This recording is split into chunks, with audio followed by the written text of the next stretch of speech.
బలహీన పడే కొద్దీ మన బలం పెరుగుతుందంటారు. ప్రస్తుతం ఆ ఎమ్మెల్యే విషయంలో ఇదే జరుగుతోంది. నిన్నటి దాకా కూటమిలో ఉన్నామన్న వారు పక్కనే ఉండి ఇన్నాళ్ళు గోతులు తీస్తున్న వారంతా ఏకమైపోయారు. సాలిడ్ గా పెరుగుతున్న ఆ ఎమ్మెల్యే గ్రాఫ్ ని తగ్గించే ప్రయత్నం చేస్తున్నారు. దీంతో శత్రువులు ఎక్కడో లేరని గ్రహించిన ఆ ఎమ్మెల్యే ధీటుగానే సమాధానమిస్తున్నారు. అసలు ఉన్నట్టుండి అక్కడి కాషాయ పార్టీ నేతకు ఊరిపై ఎందుకంత ప్రేమ పుట్టుకొచ్చింది? ఆయనతో పాలు నీళ్లల్లా కలిసిపోయిన పచ్చ పార్టీ నాయకుడెవరు? అన్నీ బాగున్నాయనుకుంటే అక్కడి కూటమిలో చీలికలు ఎందుకు కనిపిస్తున్నాయి?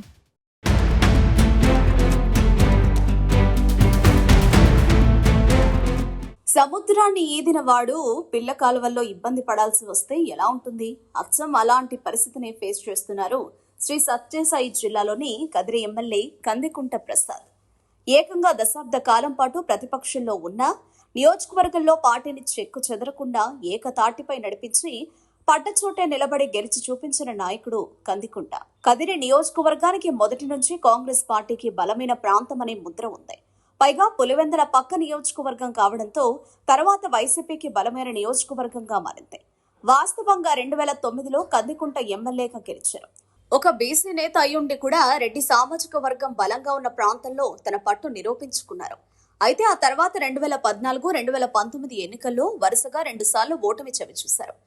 పార్టీ పరంగా లోపం లేకపోయినా అక్కడక్కడ చిన్న చిన్న తప్పిదాలతో ఆయనకు ఓటమి ఎదురైంది.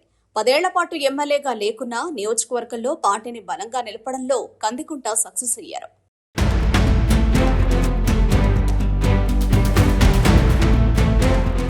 ఒక్కసారి ఓడిపోతేనే అంతర్గత కలహాలు తలెత్తడం, మరో నాయకుడు అక్కడ పాక వేయాలని చూడటం వంటివి సహజం. కానీ కదిరిలో అలాంటివేం లేకుండా పార్టీలో సింగిల్ లీడర్ గా నిలబడ్డారు కందికుంట. ప్రజల మధ్య ఉంటూ జనంలో మాస్ లీడర్ గా గుర్తింపు తెచ్చుకున్నారు.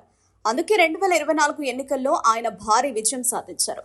అధికారం లేకున్నా అన్ని రోజులు నిలబడ్డం, పార్టీలో ఎవరు పక్కకు వెళ్లకుండా నిలబెట్టుకోవడం సాధారణ విషయం కాదు. అయితే కదిరి నియోజకవర్గంలో కందికుంట సింగిల్ లీడర్ గానే కనిపిస్తున్నా ఆయన్ని కిందకు దించడానికి, ఎదుగుదలను అడ్డుకోవడానికి తెర వెనక చాలా ప్రయత్నాలే జరిగాయి. ప్రత్యర్థి పార్టీ నుంచి కాకుండా సొంత పార్టీలోనే కొందరు ఆయన్ని దెబ్బతీసే ప్రయత్నాలు చేస్తూ వచ్చారు. వీటన్నింటినీ సమర్థంగా ఎదుర్కొని నిలబడగలిగారు కందికుంట. ఇక 2024లో గెలిచిన తర్వాత గతంలో ఎప్పుడూ లేని విధంగా ఒక కొత్త పంథాలో ఆయన ముందుకెళ్తున్నారు. ముఖ్యంగా భూ అక్రమాలపై ఉక్కుపాదం మోపుతూ వైసీపీ, టీడీపీ అన్న తేడా లేకుండా చర్యలు తీసుకునేలా అధికార యంత్రాంగానికి ఫ్రీ హ్యాండ్ ఇచ్చారు. నియోజకవర్గ అభివృద్ధిపై కూడా ప్రత్యేకంగా దృష్టి సారించి ప్రణాళికాబద్ధంగా ముందుకెళ్తున్నారు.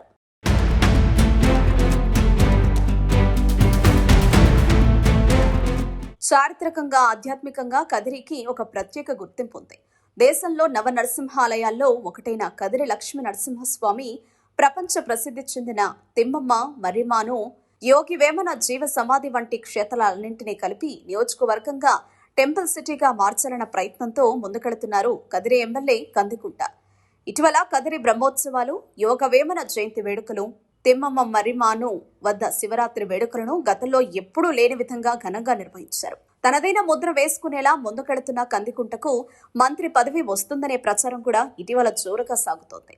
సరిగ్గా ఇలాంటి సమయంలోనే కందికుంటపై కుట్రల పర్వం మొదలైంది. ఇటీవల జరిగిన కదిరి లక్ష్మీ నరసింహస్వామి బ్రహ్మ రథోత్సవానికి బీజేపీ నేత విష్ణువర్ధన్ రెడ్డిని పోలీసులు అనుమతించలేదు. అవాంఛనీయ పరిణామాలు ఏమైనా జరుగుతాయన్న ఉద్దేశంతో ఆయన్ని రథోత్సవానికి రాకుండా అడ్డుకున్నారు. టీడీపీ ఎమ్మెల్యే కందికుంట ప్రసాద్ తనను అడ్డుకుంటున్నారని, తన రాజకీయ స్వార్థం కోసం ఆలయ విషయాల్ని వాడుకుంటున్నారా అని విష్ణువర్ధన్ రెడ్డి ప్రశ్నించారు. 30 ఏళ్లుగా తాను రథం ఎక్కి భక్తులకు సూచనలు చేస్తుంటారని, తనని ఎవరూ అడ్డుకోలేదని, ఇప్పుడు కందికుంటే ఇదంతా చేస్తున్నారని ఆరోపణలు చేశారు. పైగా ఇది కూటమి నేతలని అవమానించడమని ప్రచారం మొదలుపెట్టారు.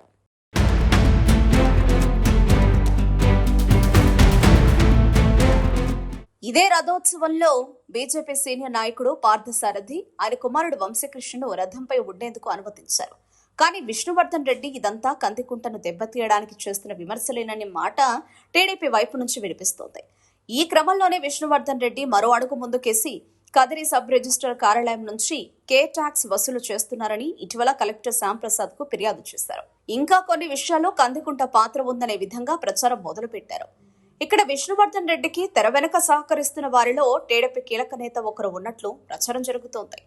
విష్ణు సామాజిక వర్గానికి చెందిన టీడీపీ కీలక నాయకుడు మొదటి నుంచి కందికుంటతో విభేదిస్తున్నారు. ఆయనది పక్క నియోజకవర్గం అయినప్పటికీ కదిరి రాజకీయాల్లో జోక్యం చేసుకుంటున్నారన్న విమర్శలున్నాయి. కందికుంటను దెబ్బతీయాలనే ప్రయత్నాలు మొదటి నుంచి జరుగుతున్నాయంటున్నారు ఆయన వర్గీయులు. ఈ క్రమంలో ఆ కీలక నేతతో విష్ణువర్ధన్ రెడ్డికి భూముల విషయంలో కూడా సంబంధాలున్నట్లు తెలుస్తోంది. కూటమి పార్టీల నాయకులు సఖ్యంగా ఉండడంలో తప్పు లేకున్నా ఎమ్మెల్యేని దెబ్బతీయడానికి సొంత పార్టీ నేతలే చేతులు కలిపారన్న విమర్శలొస్తున్నాయి.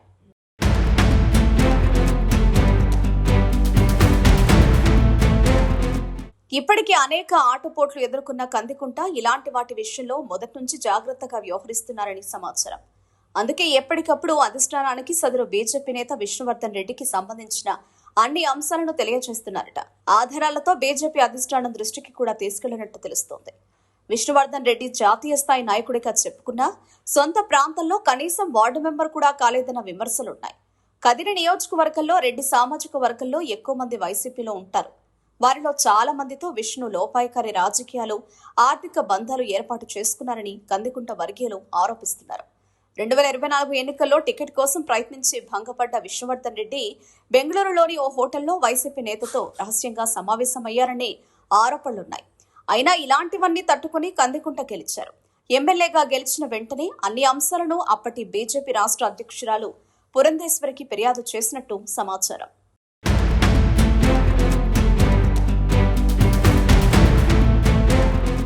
తెరవనక ఏం జరుగుతున్నా పొత్తు ధర్మానికి కట్టుబడి కందికుంట ఎవరిపై ఎలాంటి బహిరంగ విమర్శలకు దిగలేదు.